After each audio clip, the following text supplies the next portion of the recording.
Hello, everybody. Welcome to the Rotoworld Football Show. I am Patrick Daugherty, joined this Thursday, as always, by Mr. Denny Carter and Kyle Dvorchak, but then not as always by a very, very special guest, a true man, the myth, the legend type, and Eric Froton. He's the college prop king. He's the college profile writer king. We're hoping this spring, Eric. Really hoping on that one. And he is coming at us live from the NFL Scouting Combine in Indianapolis, Indiana. And he appears that he's in the nicest hotel Indianapolis has to offer. So, super nice hotel in Indianapolis is probably like $49 a night, right, Eric? Oh, come on. Wow. Come on. Well, they brag about being affordable. Come on. They brag about it, but, come on. This year, we're here in Indianapolis, right in the downtown area, okay? Location is pristine. Not only are we downtown, but literally right next door, the famed St. Elmo Steakhouse, where for decades, some of the most impactful deals in the NFL started in the basement of St. Elmo's Steakhouse. Read this New York Times article that was written last year about it. Very famous, and I'm right next door. Can't wait to have a good solid steak dinner tonight. Earmuffs, Denny. Eric knows that I'm not a big fan of steak. What a surprise! And that steak, I'm sorry to say, look, I don't want it to be true. All steak is the same. I'm surprised Denny likes beer if he doesn't like steak. Steak, one of your worst. Denny's worst fruit opinion is not liking cheese. That is by far. Whoa. That is his worst opinion. Nothing can even come close to not liking well, I mean, come on. It's just. To be fair, Pat, I don't know if you from the Midwest can have a rational take on cheese, because as a fellow Midwesterner, our takes on cheese, I'll say they're correct, but they're definitely correct. Put it on everything. That's the correct cheese to even my beer. Of course, I toast a piece of cheese on top of my beer. Oh man, delicious. Nice piece of provolone on top of my Budweiser. Gonna throw up. You want it to smell good too. Exactly. You the pungent. So I had to make a joke about Indianapolis because it's kind of a regional rival to St. Louis. It thinks it's a big town. It's kind of funny, kind of cute. But Pat, you're engaging in what the kids would call a mid-off. It's true. It is true. It's really, really, really true. Hey, come on! It says the guy from Mid-Ohio. Come on. I don't live there anymore. I left for that exact reason. Yeah, so I know that's why I always tell people, listen, I'm from St. Louis, man. I can make fun of other towns. It's fine. Well, I get to be the judge then because I live in San Diego. So you're all beneath me. You're my subjects for this. Yeah. So I was going to say I had to make fun of Indianapolis. Then I have to defend Indianapolis because Eric lays out such a long history and tradition of the combine being there. Everyone in the entire league loves it being there. And any talk of moving it from Indianapolis is like complete crazy talk, like totally unnecessary. 100%. Should never be done. I think it's Correct. in Indy for at least the next 2 years, though. Yeah, they signed a 1-year extension to next year, but after that, it's anybody's game. They keep talking about LA. I cannot possibly overstate what a catastrophe the combine would be in LA. I live in San Diego. I could drive right up the highway. I want the plane. You'll never hear me say this otherwise. Give me the plane flight. Send me to Indy. No LA. I don't think I've ever seen football Twitter X more in line than when it comes to where the combine should be, because when there was a chance that it might not be in Indianapolis a couple years ago, the outcry was amazing. I mean, it was overwhelming. If we had a third-party candidate run on keep the combine in Indy, would smoke anyone, because I cannot think of a sports-based take that somehow unites like Twitter, the most like we hate each other platform possible. I cannot think of a take more that unites everyone than keep the combine in Indy. So keep the combine in Indy. Keep Froton at the combine. He's there to give us all the takes, all the news. He's going to have a lot of amazing content on rotoworld.com and on our social media feeds. But Eric, we'll get into now, of course, the meat of the combine. And the biggest player at the combine, USC. You had to say meat again for Denny, didn't you? You had to say meat. The biggest player at the combine, Caleb Williams, is, of course, not even working out at the combine. He doesn't have a whole lot to lose. He has nothing to lose by not working out. He's a known commodity, a known entity. So that's my question. Is there anything even left to learn about Caleb Williams during this draft season? Or is it kind of a waste of time to even continue like devoting precious podcast resources to talking about Caleb Williams?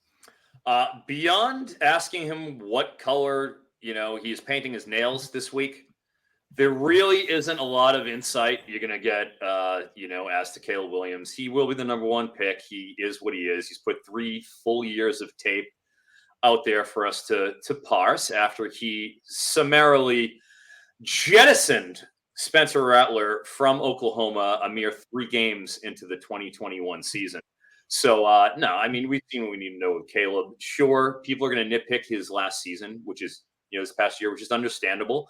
They had no defense, and they had a snippet maybe of an offensive line. Every once in a while they give you a little bit of protection, but for the most part, Caleb was just running for his life back there this game. And it seemed like, to me, he got a little kind of bored with it and just kind of went into hero ball mode a little bit, where you saw a lot more of the Manziel-esque running around and heaving.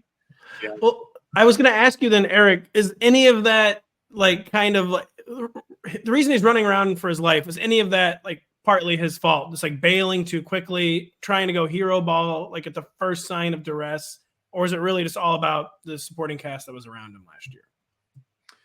I do think that he's a competitor and he wants to win, and he didn't follow Lincoln Riley to the West Coast, to go over there just for the pretty girls in LA. He wants to go out and get some victories. And I think he was getting ultra competitive, and he was just like, screw this, I'm doing whatever it takes. And he did not have the kind of protection last year. I think that he probably did, the previous 2 seasons. And I think it showed because of that. But, I guess I could hear somebody saying, oh, well, maybe he's regressed a little bit, but I sincerely, I don't believe that. And I think that he is still the number 1 quarterback and the most talented. And I do believe he is 6 feet tall, and everybody wants to know that too. Froton. So I thought, actually, when you said, I guess I could hear, I was like, I don't know about hoping, but interested if you were going to say, I guess I could hear an argument for Drake Maye. How close is the gap between the two? Because I think in the advanced numbers, a lot of it points to Drake Maye being very similar. But then I think on the film evaluation, you get people saying Maye is a very good quarterback, not to take that away from him. But there's a gap. Where do you fall on I think it's kind of clear that Caleb is the one, but where do you fall on the size of that gap? Yeah, I do think that Maye is the number 2. And that's something that, is obviously very much up for contention right now. And I've talked to a couple people today who were in the Jayden Daniels QB2 camp. So, hey, that's a fun debate as well. But I do feel that the QB1 debate is settled science at this point, respectfully. Wow, there's some actual settled science in America right now. Some actual settled science. Yes. Very good to hear. So yeah, that's my own personal feeling, though. I do think that the intangibles, his ability to move the pocket and throw, it's so important in the NFL nowadays, being able to do that. While I do like how Drake Maye is able to move as well, he's certainly underrated, and he has the perfect Josh Allen-esque frame. Caleb still has made some incredible throws on the move downfield, and that is really the money maker right there. So I'm Caleb, Team Caleb. Froton, I had a question for you. After we talked with Zach Kruger the other day on Tuesday's show, he had some pretty good JJ McCarthy propaganda for me, and it really turned the tide on how I perceive McCarthy. I guess my question is he already solidified, do you think, as a first-round pick, and what can he do at the combine to kind of sew that up? I think with the nature of the quarterback position right now in the NFL, we saw, I don't know, I forget the number you could tell me, but how many different quarterbacks started an NFL game last year? And how effective were they? I mean, by and large, that back end of the quarterback, group is pretty rough. When it comes to JJ McCarthy, and you see the teams, Russell Wilson moving off from Denver, Atlanta desperate for a signal caller, and then the further down the board, the more you get. So I just think with the needs, the quarterback position being what it is, most important position in all of sports, I don't see how he slips out of the first round. And really what kind of separates him from me, what I really liked about JJ is pressure. Second best passing grade in the country under pressure. Right. to only I'm looking up the stats real quick. He was allowed to attempt 4 passes under pressure. Oh, stop. Oh, my God. Well, he has 63.4% pressure completion rate, which was, since you asked, Pat, 52 of 82 attempts were under pressure. There you go. Okay, and that's All right. he was second in the nation in big time throw rate under pressure as well. So I like that his completion scrambling rate 71.5%. Astounding, being able to throw on the move that well. Right. Very few guys do. So, you look at the way he handles pressure. You look at how he throws on the move. The overall just ring generalship, so to speak. That is a very old styley type term, but I do believe in JJ as being a round 1 quarterback, and then I think the intangibles and the tools are there. You talked about his ability to throw on the run, and I've read quite a bit over the past week about his mobility. Is there do you have any sense that he could be used possibly as a dual threat kind of quarterback in the NFL, or is that overstating it? I think might be overstating it a little bit. Like, you didn't see him do a lot of like the traditional RPO stuff.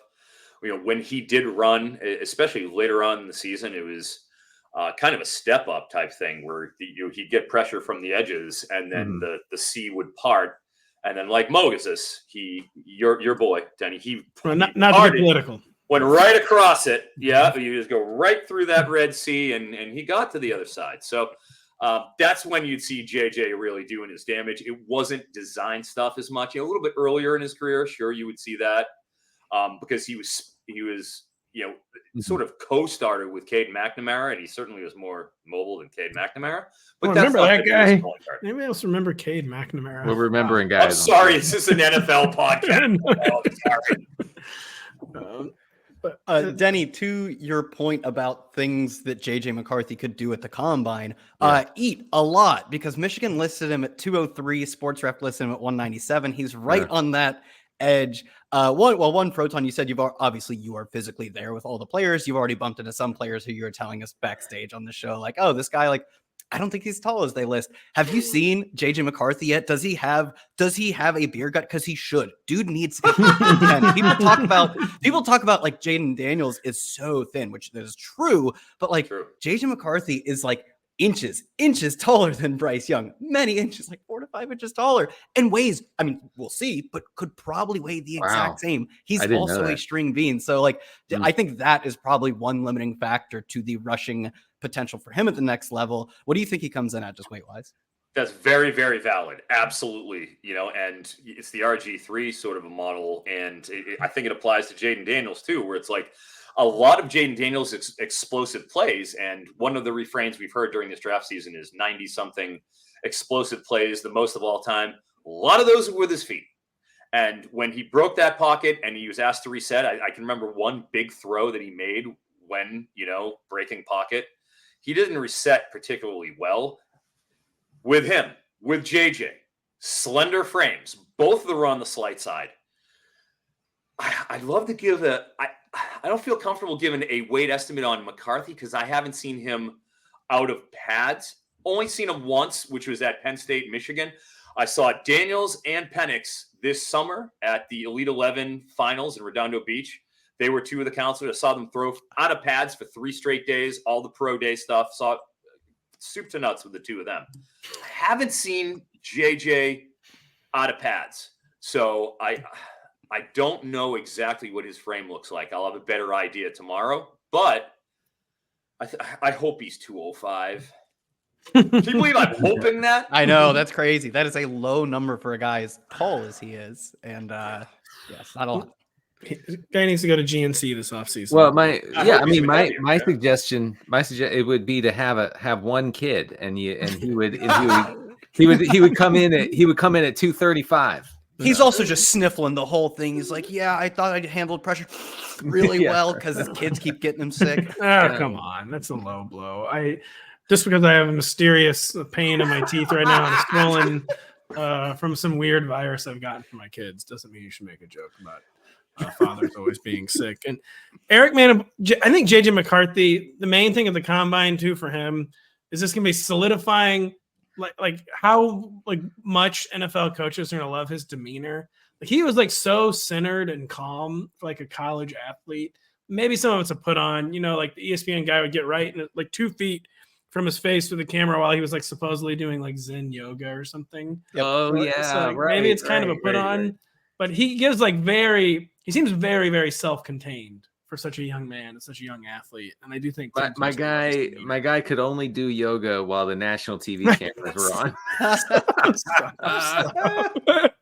Oh wow, yeah, I can't believe I didn't know there's 5 ESPN crews here on the field at the national championship game. He could only do it when 7.4 million people were watching him. He hears the words "Oh, say can you see?" and he's like, "Oh, the yoga music's playing."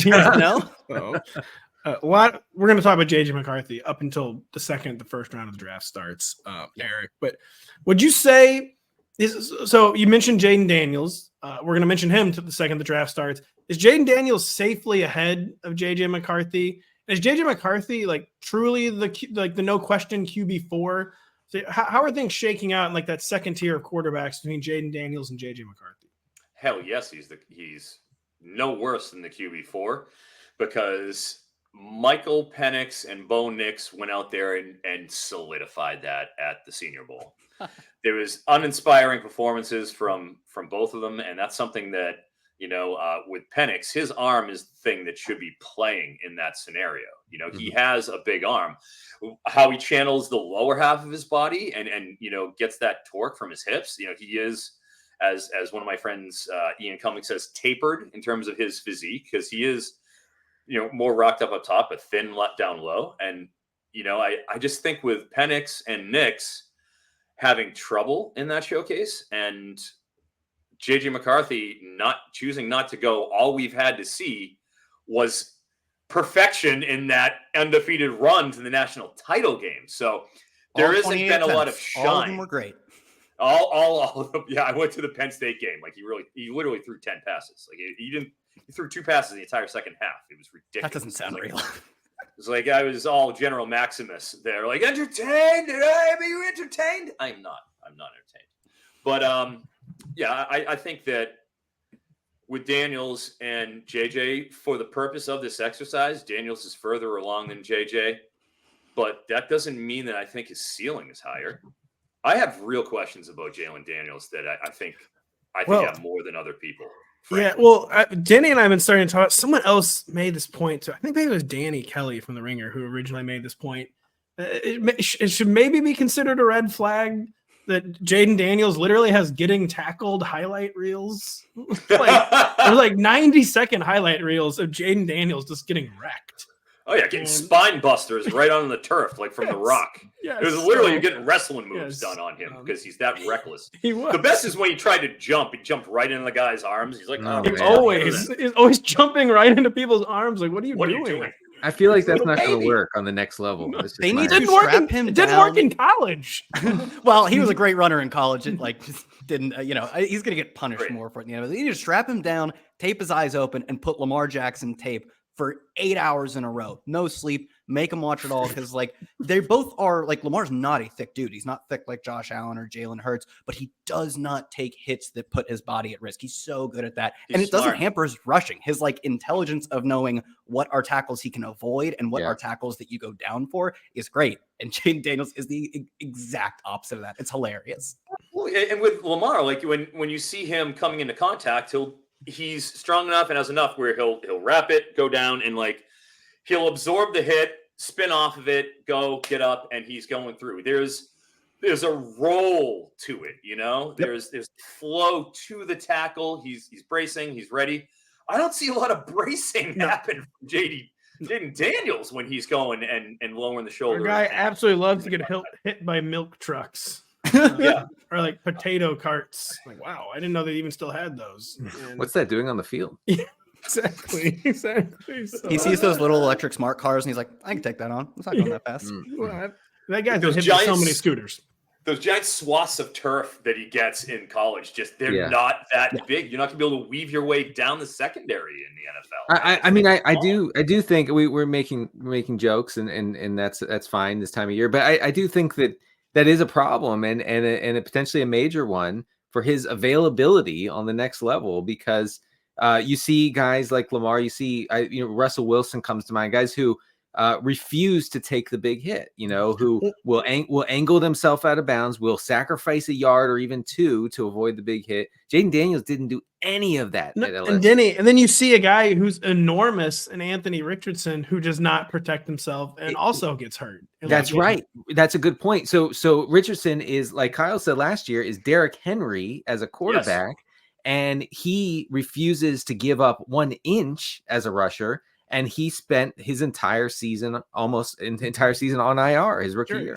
Curious. To put this into perspective for Jayden Daniels, I'll leave this with this, and it kind of illustrates my point. Off script, and we talked about that a little bit, before. In terms of passing rate, when off script, when moved off his spot, when rolling, when all that, how often does Jayden Daniels throw as opposed to run when he is flushed? Only 20% of the time. 1 out of every 5 times he is flushed does he actually throw a pass. In the NFL, the average is 57% you're throwing when flushed. Yeah. Come on, guys. I don't know, man. I feel like he has the same thing. Like, that's a similar thing that shows up in clean pockets, where he scrambles out of a clean pocket at a rate higher than any other quarterback. And not just like in the class, but historically over the past 5 years, since we've tracked this kind of stuff, he scrambles from clean pockets, which for fantasy, like, sick. All of your dropbacks and rush attempts. Wheels up for the Konami code scam. But from a real life perspective, it's a very different conversation. I want to move away from quarterbacks because I know, Froton, you are literally boots on the ground, and it's mock draft time. You had a mock draft come out late last week, I believe. Everyone check that out. Most recent mock I saw from like one of the big talking heads was Mel Kiper. And of course, like everyone who watched the Super Bowl, first thing I do is just scroll down to Chiefs wide receiver. Actually does have a wide receiver. In this one is Xavier Worthy from Texas. There's 2 day 2, I'd say day 2 fringe, day 1 wide receivers coming out of Texas, and Adonai Mitchell, Xavier Worthy. I took the early discourse as people like Mitchell more, but I think people are coming around to the idea that like Worthy was this great 3-year producer, whereas AD had to transfer. Had to is kind of relative. He was at Georgia, but he transferred and then finally broke out in his 3rd year. They're both early declares. Now we're getting some first round buzz from Xavier Worthy. Do you have a take on which one of these receivers, both from a real life and from a fantasy perspective, you'd rather have? Yeah, I would rather have Xavier Worthy than Adonai Mitchell. And Nice. I feel pretty good about that. And the reason why is, we're trying to pick out these special traits with these players. Like what makes this player different? What is going to translate to the NFL level? It's not like, how do you lose? I don't care how you lose if you can win in a specific way and that can translate. I love that. And you can be special, and that's the thing. Like that true freshman breakout we saw out of Xavier Worthy. I mean, that was real. 62 catches, 981, 15.8 with 12 TDs as a freshman, true freshman. Very, very rarefied air for a major Power 5 college player to be putting up that sort of stuff. And then, even as he progressed, I feel like his game matured. The one refrain you get is the hands. He had like a 7.8% drop rate. That's a sub 10% drop rate. That's not that bad at all. And then you look at, what he was doing early in his career. He was a downfield guy. 2022, 17 and a half yards, ADOT. I mean, that is as deep threat gets. This year, 9.9 yards, of ADOT. And what it comes down to is they're getting him more of the complete package touches. They're getting him those manufactured short yardage one, some behind the line, receiver screen, the quick slants, where he accelerates like very, very few people on earth when it comes to Hill's acceleration. You're seeing him catch the curl routes and then doing the quick shake and being able to bust that down the line, down the sideline, and pick up major, major ground because he's going to be faster than just about anybody on the field. His current line is 4.3 even. I mean, you guys know when you hear 4.3 even and it hasn't moved an inch since yesterday and everything has moved, that should tell you all you need to know about Xavier Worthy. He is special in that way with a trait. With Adonai, what is he special at? Like he doesn't have a great release off the line. He isn't a route manipulator. He'll throw some hezzies and a little bit of feints in mid route, but it's really the smoothness of his gait and what have you. But he's thin. He's 6'4". He's 190, 195 maybe. You can get up in his kitchen. You can bump him off his routes. You know, he isn't great in the man coverage. I just think that I have more questions about Adonai Mitchell, about his full skill set of him being, what is his special trait? What does he do better than anybody than I do with Xavier Worthy? Sounds like you could literally get up in his kitchen, by the way, and like eat all of his food because he's come on, a tall, thin receiver in today's NFL that ain't working. Come on, it's not it's not working. Did someone have a follow-up they wanted to ask on Keon Coleman, by the way? Oh, well, I mean, I was just, actually, it was from the Mel Kiper mock. He, I believe, went to the Bucks, wherever they pick somewhere in the 20s.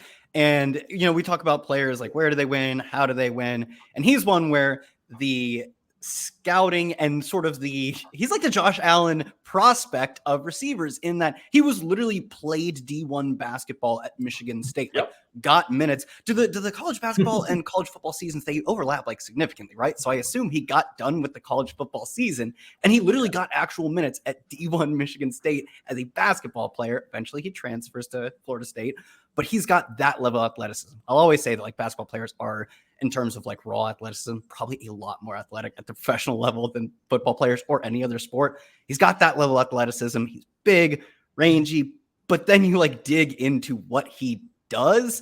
Like honestly, he doesn't do a whole lot. So where do you fall in this? Because he's getting mocked consistently in the first round. I don't know if he's a lock to go in the first round, but it seems very plausible. And it strikes me as sort of the Quentin Johnston type of like, he has these physical attributes. He's not like, I think he's more physically gifted than Johnson, but he has these attributes. And I don't know in what way they translate to the NFL level, especially for Keon, because his college numbers weren't great. Sure. And with Quentin Johnston on this show, to all of you, I don't need to tell all three of you how I felt about Quentin Johnston last year. And you colored I did our write-up for the site, but it was after I like debriefed you. And so our write-up's like, I don't know, we don't actually know this guy's going to be good at all. And you were right there. I had an article that was, or maybe it was on this show, that was like, what are some draft fits you don't want to see? And I had Quentin Johnston to the Chargers, and they do it. And I'm like, you got to be kidding me. But in some sense, I got to prove my point correct. You did. Yeah, your point was correct. And it really does, when it comes to Quentin Johnston, the reason why I mentioned him in relation to Keon Coleman is I looked at, with Quentin Johnston, he would disappear. In some games, you see Coleman do it. But with Johnson, he does have that, again, a thinner, lower half, like the legs. Like with the way that he would win, and we talked about it before, he didn't high point balls. He would catch it right here. He wasn't going up and getting them or reaching outside his frame. Everything was within his frame. With Coleman, that's certainly not the case. Everything's outside his frame, arguably. You kind of want it to be outside his frame. Sometimes it's a little too easy. He'll muff those. But the athleticism is real. And you know that because 27.5% of his targets were 20 plus yards downfield. Like they wanted to get him the ball and have him alpha dudes on the outside, which I know Denny loves to alpha. But when it comes to Coleman, the things that make him different is that vert. Like that is real. There's the windmill dunks. I mean, he does it all with that. He returns kicks at 6'4", 215, and he does it pretty damn well. Very few guys you see out there doing that sort of a thing. So what I look at with Coleman and where he wins, the scenario where he is a success is the Drake London model is what I see. The basketball player, the alpha, the big dude who is, he's linear up and down. He is big and he is strong.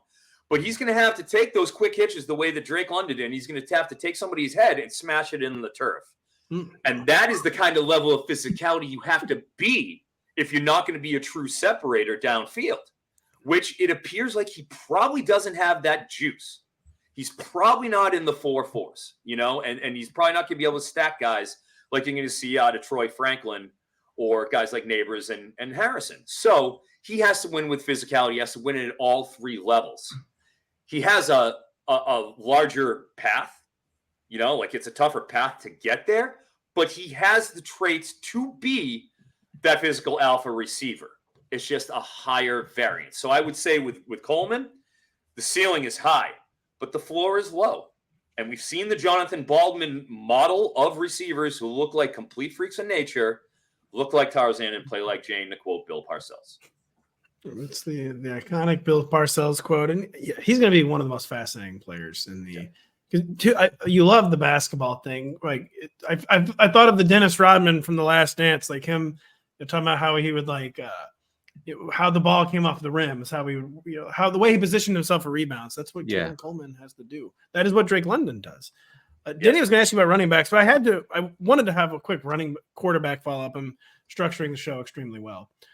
Didn't manage to get this in before we jumped to receiver, but you mentioned Penix and Nix. They're both 45 years old. They both have long track records of success. Are either of them going to sneak into or is it even sneaking? Either of them going to be first round picks? No, there's going to be quarterback desperation after these top four. I feel like no, but it won't be down the board. All those playoff teams have QBs. It's once you get past 21, 22, and then the Steelers, I would say. Then you're pretty much in good shape there. So I think they're both early second round picks in the Will Levis mold, where you'll get a team that'll say, "Oh my gosh, Bo Nix is still on the board. Let me look in that mid second round or low second." I think they're and then they draft 40 to 60. They draft him for their front office. Yeah. I just can't. I do not see it with Bo Nix as a first rounder or even Penix, because again, some of that is Penix's mobility and ability to throw on the move as well. He was, you talk about just Jayden Daniels not wanting to do it because he wants to run.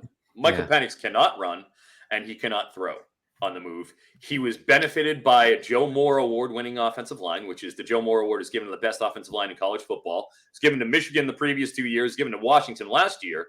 And then when you saw them in the national title game against Michigan, who's only rushing 4, and you got those freaks coming over there from the Big Ten, not in the Pac-12 anymore, they went and tore through that line, and you saw what happened to Penix in the national championship. He couldn't handle it. I have real questions about that. The percentage of Bo Nix's passing production that came on screen passes is actually either hilarious or alarming, depending on how you. The power of not or. Yeah, it's really quite something. All right, I wanted to ask you about running backs, Froton. I noticed in your mock draft, which folks can find on NBCSports.com, that you did not have a running back going in the first round. I don't think that's unique. I have not seen a mock draft yet that has put a running back on any team in the first round. Yeah, you're not. Which is something. So, but who is right now? And I guess it could change. But right now, who is your RB1 headed into this draft? Sure. I would say that right now the community RB1 is probably Jonathan Brooks for Texas. He's coming off a knee tear late in the season. I do not think that he will end up being the RB1. Personally, he's not mine. There's a huge bust. Yeah.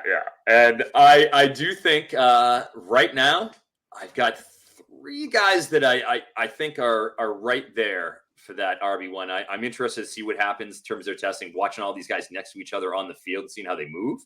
But I like Trey Benson for Florida State. I like Jalen Wright for Tennessee. And I like Marshawn Lloyd of USC. And each of them, sort of have different, specialties. But I like from this class, you have some bigger running backs that are athletic, and we didn't kind of have that last year. No, it was the year of Bijan and the smaller backs. The Spears. Everyone was usually 5'8", 180 last year. I know, gosh, everybody. And Tyjae Spears, he's 200, maybe 205, and even that was like a bigger back for that class, and that is traditionally small. So, with Trey Benson, he's a legit 220, and in terms of the mile per hour, the real analytics, Trey Benson was one of the fastest players in the country, regardless of position. I think he hit 23 miles an hour in the gun. That's astounding at 22 miles an hour. And this is a guy who tore his knee first year at Oregon. True freshman, tears it up, does a big knee. I think he did double ligament. Takes some time coming back. Is there last year, not this year, last year at Florida State, which is his first season where he was playing.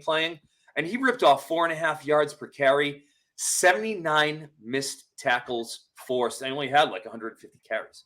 Like that is a astronomical rate, and he wasn't quite that high this year. But Jordan Travis got hurt, and he faced 9-man boxes through the last 4 games of the season because they literally couldn't throw a forward pass. Right. Couldn't do it. So that has to be factored in with Jalen. Just so much speed, so much speed. And like you saw it on tape, he was a guy who preseason I had a ton of CFF shares in because he was the number 2 running back at Tennessee behind Jabari Small, who was more of like a short yardage back. But I watched Jalen Wright in the preseason. I had shares upon shares of him. Like I was Warren Buffett on Jalen Wright in the college fantasy world. I had so much of him. Yeah. And it worked out because he only had 136 carries and he had a 1,000-yard season this year. Bro, that is unbelievable. The elusiveness, the speed. He's currently lined at 4.31 for a 40 time. You guys all know this. That would be ridiculous at 210 pounds. I can't believe it. I'm taking the over, just a little FYI. I'm taking the over in that market for where it's currently at right now at 4.31. But, I don't even feel great about it. It's just out of principle. That's how fast he is, though. It's really hard to run a 4.31 4.31 at that speed. I understand why. That's ridiculous. Really, so him and then Marshawn Lloyd is a guy who another one. Two of these guys had big knee injuries. Marshawn Lloyd had a double ligament his freshman year too, coming in. And he was at South Carolina, didn't get the run he wanted, went to USC as his first year. And he goes, and not only did he rip off 7 yards of carry, he led the entire country in yards per catch, which he didn't catch hardly any passes for South Carolina. He goes out there in the Senior Bowl and for USC, and he absolutely went out there and answered any questions about his receiving acumen. I think all three of those guys, depending on landing spot, come rookie draft season, you're going to see one of them be the top guys. Those are my 3 favorites. So I just to get maybe this is your 4th favorite, Audric Estime from Notre Dame. He is my 4th favorite. He is okay. 4th, yeah. So he looks to me from what I've seen to be like a metrics dude. Like he pops in a lot of metrics categories, including yards after contact per rush. He was 5th in the nation in that category last year. So making a lot of his opportunities as a rusher. Could he get into your top 3 or possibly surprise in the draft for a running back needy team? Oh, absolutely. And I get really excited when somebody like my friend Denny, who, I've heard it on Twitter, will never grind tape, but he does do his research. I do my research. You getting down into college, getting into the weeds with me, Denny. Dude, I'm up to here. I'm up to my eyeballs and spreadsheets on college running backs, man. You don't even know. That is my guy. And yeah, with Estime, absolutely. He's another 220 pounder. I was going to say, what metric he pops in? The Lorge meter. This guy is 220 something, like 5'11". He is big. He is a big boy. But what I like about Estime is he's got pretty smooth hips for a guy his size. And I think that's where a lot of that intrigue comes with him. And just this class in general is you've got larger guys this year who have pretty good agility.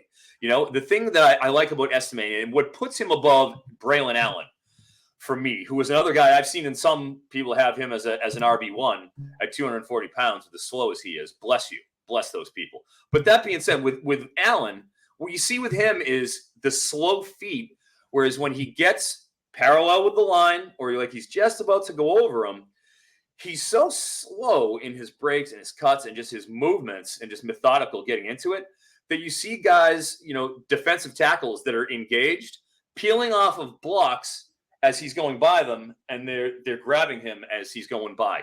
You don't see that with Estime, period. When he is parallel with you, the line, when he is, going past you and going through it, he's too quick, and his feet are too, nimble to be able to get brought down like that. And you saw it happen carry after carry with Braylon Allen at his size, and you don't see that out of Estime. He's quick for his size. I can't wait to see what he runs because he was originally lined at 4.48. That's since pumped up to 4.5, which is, I couldn't believe he was at 4.48. I could not believe they put him that low. But man, he runs a 4.55. Yeah, jackpot. Top 5 running back. Absolutely, because that's all I'm worried about is the long speed. He's quick for his size. Mark me down as an Estime bro. I'm an Estime bro. Wow. We are Eric Froton bros. Extremely good stuff from Eric, who's going to be at the Combine all weekend. Eric, what kind of content do you have coming out of the Combine, by the way? Sure. Tomorrow I'll be putting out a column, just sort of a news and notes. I'm going to be trying to make sure I keep my ears to what's happening here in Indy. So I'll have 2 different columns of just things that I pick up, things that I see, things that I've heard around. But I'll also be putting out plenty of, definitely a couple of videos from your video guy. interview. Yeah, I like my interview. I like the video. I got this pretty face. I know you do. It's awesome People stuff. want to see it. Me and Denny, a couple of heartthrobs up there on stage, singing under pressure like only we can. That's right. The kids love their video. That's right. They said Freddie's gone. David is no longer with us, but we have Froton and Denny at the next Fantasy Football Expo to serenade us. That's right. Very true. We'll see you there, Eric. We'll see you many times before that, though. We need to have you back on the podcast ASAP. Yep. As we get deeper into the draft stuff. Eric is just an absolute draft expert. Thank you so much for taking the time. And thank you for taking the time on Bet the Edge. Check out Eric on Bet the Edge. Also Thursday, yeah. Really good stuff with the betting guys. So, Eric, thank you so much. Try to get some sleep in Indianapolis. Thanks, my guys. I'll see you soon, boys. Bye. We'll see Eric soon, and you'll see us soon right after this. Spring training is here, so for those looking to get ahead on the upcoming MLB season, grab your Rotoworld Baseball Draft Guide. It's loaded with comprehensive positional rankings, projections, and player profiles to ensure your draft is a success. Visit NBCSports.com/draft guide and use promo code BASEBALL24 to get 10% off at checkout. And don't forget, find all your favorite NBC Sports shows on Amazon Music. Just head to Amazon.com/NBCSports. It's not a bit. I literally cannot say success when I'm reading that profile. There's something about the way the words are stacked. I was rooting for you. And something about the it's like a weird verbiage thing that for some reason where success is in that paragraph, I will literally never be able to say it correctly. But you're consistent. That's what I'll say. I am very, very consistent. And you know who wasn't consistent last year, guys? Who's that? Was Travis Etienne. No. Nice. Travis Etienne had a pretty rough year. Coach Doug Peterson noticed. He told our friend, our colleague, Matthew Berry, that is, quote, not the recipe for how Etienne is going to have success. The recipe being was like heaping touches onto his plate. Sounds like they do not want – they kind of telegraphed this last year when they drafted Tank Bigsby, and he just wasn't good enough to steal the work. I mean, Tank Bigsby happened to be the worst running back in the NFL. So Tank Bigsby was not all that. And he was, so I mean, if you look at kind of metrics, boomer stats, whatever you want to look at, Travis Etienne fell off big time in 2023. You had he averaged 5.1 yards per carry in his rookie season 2022. That fell to 3.8. His rushing success rate went from 52% in his rookie year to 43% in his second year. So he was like a grinder. They turned him into a grinder, and I don't think that that's the role that he would be best used in. When I saw these comments that Matthew got from Peterson, and by the way, in a pretty newsy segment, I have to say, he talked about Christian Kirk's usage in the offense. He talked about Evan Ingram's usage in the offense. Check it out on the site, folks. But with Etienne, I don't think this is necessarily bad for his fantasy prospects. Like it's just the way we think of Alvin Kamara. So right? Get him on the Kamara plan is basically what we're hearing. Right. We don't want Kamara to be used as a between the tackles grinder. That's not who he is. So the fact that he could see fewer touches next year is not necessarily like a death knell for his fantasy prospects. Yeah, I think the problem with the Kamara plan is Trevor Lawrence doesn't throw to running backs. Travis Etienne, as good as his catching stats were in college, all the film bros, and even you don't have to be a film bro to watch him. Doesn't seem like he's a special pass catcher. He hasn't earned targets at a high rate. So the Alvin Kamara plan without receptions is the you are not good plan. I think Pat, you called it the Chase Edmonds plan. You get some carries between the 20s in the bad way, but you don't actually catch a ton of passes, and you're not going to get goal line work. That's what the Alvin Kamara plan is when it doesn't work out very well. I think the one thing, as you guys sort of pointed out, that we can hang our hats on is unless they make another investment at running back. They spent a first round pick, was it 3 years ago now, on Travis Etienne. Then last year, a third round pick on Tank Bigsby. Unless they want to continue to pump resources into a position that is generally devalued, they don't have any other choice. And Tank Bigsby just was not good last year. He offered nothing. He was a net negative by a mile as a pass catcher because he was targeted 4 times and 2 of them were tipped to interceptions.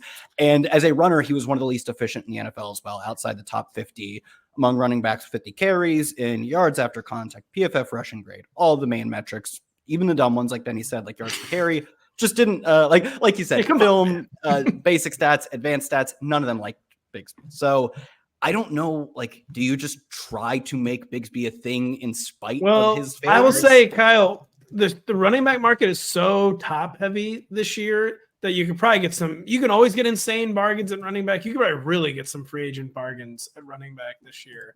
That is maybe a path for the Jags where they can get somewhere for like $1.5 million guaranteed or something. Who could be like a legit committee member, but that's just like totally. Well, they have Dearness Johnson, who, by the way, Peterson mentioned Dearness Johnson in that interview. Just briefly, he mentioned that Johnson was banged up.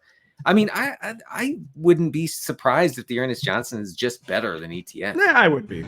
Yeah. I think he's a free agent though. Not that it requires a lot to bring him back. I think he's a free agent. Remember when Dearness Johnson was like everyone's favorite zero RB pick? What I think was only 2 years ago, and somehow feels like 9 years ago. You sure it wasn't last year? It wasn't last year because he was on the Jet. You know why? Because he's on the Browns. Yeah, he's good. Well, see, man, I don't know. Like the Jags, they could sign DeAndre Swift. They could sign CEH. Oh man, the Jags are signing Boston Scott. I've just determined. Actually, it's perfect. Ooh, they're signing Cam Akers. No. Maybe they're reuniting with Daria Gumbawale. Oh, they're definitely signing Salvin Ahmed. Oh man, the Jags are signing Matt Breida. That'd be good. Matt Breida's like he'd be a good like pass. Oh my god, the Jags. I regret to inform, are signing AJ Dillon. Anyway. If you take the route of they should Alvin Kamara's Travis Etienne, AJ Dillon 2 yards in a cloud of dust between the tackles would like fit that dynamic. Like Kyle with 2 yards in a cloud of dust, not even 3. Yeah, not even 3, folks. By the way, AJ Dillon's going to sign a 7-year contract with the Jets, just so we're clear. Oh, no, he's re-upping. They're going to re-up him with the Packers. They love him, even though he's good at quite literally nothing. Nothing. Aaron Jones was one of the best goal line backs in the league. And then they drafted AJ Dillon and just like continued to have him not be a good goal line back. Aaron Jones, I firmly believe could have been a Hall of Famer if they would have used him right the last 3 years. He was on that Jamal Charles diet, and they refused. Mm-hmm. Apparently, speaking of a team like re-signing someone, the Dolphins, they seem like absolutely insistent on extending Tua Tagovailoa. They really do have no choice, but that is also the kind of things people said about the Giants and Daniel Jones. That's right. Year. Tua is, of course, a leagues better than Daniel Jones. Despite Tua's limitations, he's not in like that category of quarterback. He's above the Daniel Jones tier. Yeah. But, I mean, Denny says Tua's not good. And is this ending the Dolphins dynasty before it even begins if they have to go all in on Tua? Yeah, well, a team can never emotionally overcome, not signing a quarterback who has been decent for you. I mean, you just can't. Like the Lions are going to make the same mistake with Jared Goff, and there's no way around it. You just can't not sign him. I read some projections about Tua's deal. We're talking about more than $100 million guaranteed. We're talking about over $250 million overall for a new deal. I think that is firmly putting them out of their Super Bowl window if they do that. Can I share some stats with the folks here? So when I was suggesting that Tua might not actually be all that good and that he might be a product of the Mike McDaniel offensive scheme, the way that Brock Purdy and Jimmy Garoppolo have been products of the Shanahan scheme, Dolphins fans were very mad, and they said, no, you don't understand. First of all, they said they've watched the games, which okay, all right. I mean, that's checkmate. I feel like watching the game is dings Tua. Really? Oh yes. No, you're right, Pat. You're right. It's the spreadsheet losers who are like, this guy must be great. Yeah, that's exactly it. And but okay, so they said, well, he does something that no one else can do, which is throw well to the middle of the field. Oh, okay. And I refute that, and here are some numbers to refute that. So in 2023, Tua was first in the league in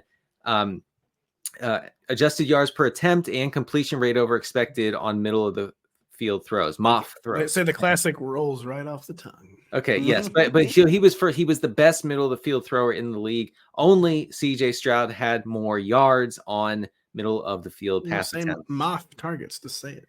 Okay, let me get through this because it's gonna. I'm painting a picture. Shut up. So. Okay, let's rewind. I'm gonna mute Kyle and myself. Back to 2021, before Mike McDaniel came to Miami. Okay, Tua was 28th in adjusted yards per attempt on middle of the field passes, and he was 21st in completion rate over expected on those throws. He is not. He wasn't born like a natural middle of the field thrower. Because here's the thing, guys: nobody is. No. Okay, nobody is. It's just he's a product of a scheme. Okay, and I promise you, Mike McDaniel, if you're listening, you can find somebody else who can do this. Now, am I happy that Tua is going to get paid? Yes, of course. We like to see this. Do I think that it's the best move for the Dolphins? No, absolutely not. We'll see how crippling the deal really is. Tua, he was accused of being kind of a system guy and was coming out of Alabama. I thought the system for Tua coming out was RPOs and play action. Like every Tua touchdown was like this completely wide open 60-yard play action bomb at Alabama. Yes. So it is good that he's had success in kind of two different styles, but he's way better than Daniel Jones. But I think he's probably good enough to reach – in normal times, he'd be good enough to Brock Purdy a Super Bowl with. The problem is in the AFC, can you really Brock Purdy your way past Patrick Mahomes, Josh Allen, Joe Burrow, CJ Stroud, Lamar Jackson? Like, you really do have to think bigger. And so you mentioned, Pat, about like the watching him is a ding, is like a knock against him, and we've talked extensively on the show about how Tua is literally unable to create out of structure. And here's a stat that points to that. So under pressure. Last year, Tua was 39th out of 43 qualifying quarterbacks in adjusted completion rate. Wow. Okay. The reason that we don't really care or notice that is that Tua faced pressure at the lowest rates of any of those 43 qualifying quarterbacks, but he was absolutely miserable when pressured. So when things go just right, when everything is fine, no wind, 75 to 82 degrees, the sun is in the northern sky. Low humidity, everything goes right, and he can do it, man. He can look good. He can. I'll say one thing for Tua: they didn't really have great protection still last year, I thought. So maybe he's naturally good at avoiding pressure, and like if they have some offensive line upgrades, that could be a way forward for him. Yeah, possibly. We'll see. Tua though, a part of it. So Tua had the head injuries early in his career, and I think that has understandably so. He is like desperate to avoid that kind of hit again. And it seemed like he was self-sacking a lot last year, I thought. Yes, he going down now. He shouldn't have been taking those kind of big hits he was taking. And now he no longer takes them, but he's not doing anything outside of structure, like you said. Or it seems like if the pocket breaks down, he kind of is like choosing like safety first and understandably avoiding his hits. But I just wonder if that too is going to make it hard for him to like find another gear to his game. But more quarterbacks should look into that. By the way, I don't think that there is another gear. That's the problem. There is no other gear, and they've gone as far as they can with Tua. There is nowhere else to go. They sure it would have been nice if it hadn't been below 0 in Kansas City. I'll say that would have been nice if it had just been like 18 degrees instead of -4. That might have helped in the wild card. I don't think so. No, I mean it wouldn't have. The Dolphins, but I mean, no offense to the Dolphins, but that was the most they had lost the game before it even started playoff game in a really long time. Over. They never even pretended they had a chance to win that game. No, it was over. That was pretty bad. That was kind of insane, actually. like you could tell like they were just defeated. Like, yeah, they were like, oh man. I don't want them to get rid of Tua. I like my fantasy point machine go. But he didn't. Hold on. I gotta stop you right there because I had a lot of Tua last year. The guy didn't score any fantasy points the second half of the season, like any at all. It was awful. He like totally derailed like 3 of my teams, and because he was printing money the first half. The second half, he had more than one touchdown, like 2 or 3 times, I think, the second half of the season. That's why I don't think it matters which end of the season it comes on and like the predictability of it, because they were still getting like. Also, more so as me, like we almost had a 2,000-yard receiver, and if Jalen Waddle catches a few touchdowns, he was elite in all the advanced metrics. He just couldn't catch freaking touchdowns, and all the running back touchdowns, like 20-something from 48-year-old like Grandpa Raheem Mostert, Devon Achane, the most efficient running back of all time, like. As much as I also kind of agree that paying Tua, I saw like Spotrac projected this, and then PFN's Adam Beasley, longtime Miami writer, kind of, I don't want to say verified, but said it's reasonable that like $55 million a year over 4 years. I know it sounds like a big hit. I think it would set the record for average value, though. the next extension just always sets the record for a good quarterback. That's kind of how it is. I think that much money for Tua would be a tough ask for a franchise. But you know what? Like, keep our fantasy points coming. It was fun. How many Americans make $55 million a year? He's getting up and like this guy like running a hedge fund. That's a lot of money for Tua. He's Florida taxes too. They're like non-existent or something. Right? Was it no property tax or something? Is it no income tax? No property. I was gonna guess income. So it's no. The state pays you. They do. If you are over the age of 60 and live anywhere where it gets cold for 1 day a year, they pay you to move to Florida. They give you that NIL money. They're recruiting you. They do.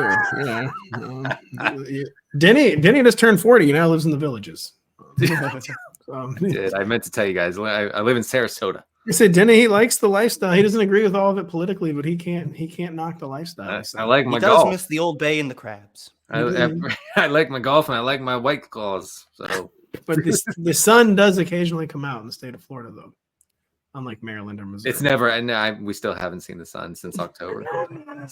Have we seen the end of the show? Should we talk about any of this other stuff? There's something about T or Jefferson, Adams, how they're not. Oh, T. You had like it's not happening for T for trade wise. Like I don't know. I think it's possible this was obviously Duke Tobin, their de facto GM, on the podium today, yesterday, whatever at the combine. And ESPN's Ben Baby notes that this is a different tone this year than we saw last year with Tobin's comments on T. Higgins. Last year, it was like, if you want a wide receiver, kick rocks and go find one yourself. This year, it was much more of, he didn't shoot down the idea. He said the team is better with him, but he can't predict all the possible scenarios. That's very clearly courting a that's open for business. Yeah. That's open for business, right? Does the business happen? Probably not, because trading like blue chip assets isn't common in the NFL, but that's open for business. He's totally saying like, make your offers. I at least want to hear them this year. Like, it's an interesting situation to be in that I think could lead to a trade. It's not likely, but I think it's possible. Something that might come to resolution pretty quickly. Legal tampering period begins March 11th and only 11 days. Since we're on the fake day, February 29th, it should only be 10 days. We're on the leap day as we're recording this. I said, that's interesting. I actually had not heard that comment somehow. So yeah, never mind. He's getting traded for sure, actually. They're putting on a brave face with Davante Adams in Vegas. I was just on, not the name, I was on the Around the NFL podcast, and Greg Rosenthal was very dubious that they wouldn't trade Davante Adams. He thought that maybe they actually were open for business there too. Yeah, right. To the Jets. I mean, it doesn't make a ton of sense to hold. I floated Davante to the Bills, although I think they're in too severe a salary cap hell. Yeah, talk about a team that's all in. Like their roster, they have to win this year or next year. Like, and it's just over. Doesn't he just want to play with Rodgers again? I don't know. I don't. Does he actually? Definitely. He definitely just wants to. I know he left. He left Rodgers already once. Every former Rodgers guy just want Bakhtiari. They all just want to play with Rodgers again. Yeah, they all want to play with Rodgers, and I think it was beef with Gutekunst, the GM in. Gutekunst. Yeah, that's the one. You got it. In Green Bay, that sort of split Tay and the Packers. Everyone that plays with Rodgers wants to play with him again. So I'm going to say. Probably. Brian Gutekunst is the first NFL GM since at least 1940 who speaks German as his first language, by the way. Jeez. It's a very German name. Come on. You can look at Wikipedia. You can look at Wikipedia. You can look elsewhere if you need more football context. This show's over. We'll talk about the site. We got football content on the site. We'll talk about quote JMO a different time. We don't need to talk about JMO. No, we don't. No, that's not happening. Come on. JMO is gonna be the ultimate. We're gonna talk about this guy like 20 times. Just stop. We're gonna talk about JMO every show. Hey guys, another JMO blurb this week. Right. He's and we're gonna do that thing where it's like, well, his route rate jumped from 54% to 62%. It could happen this week. You never know. Game over, haters. Huge thanks to Eric Froton. He's a true expert. Check out all of his stuff from the combine.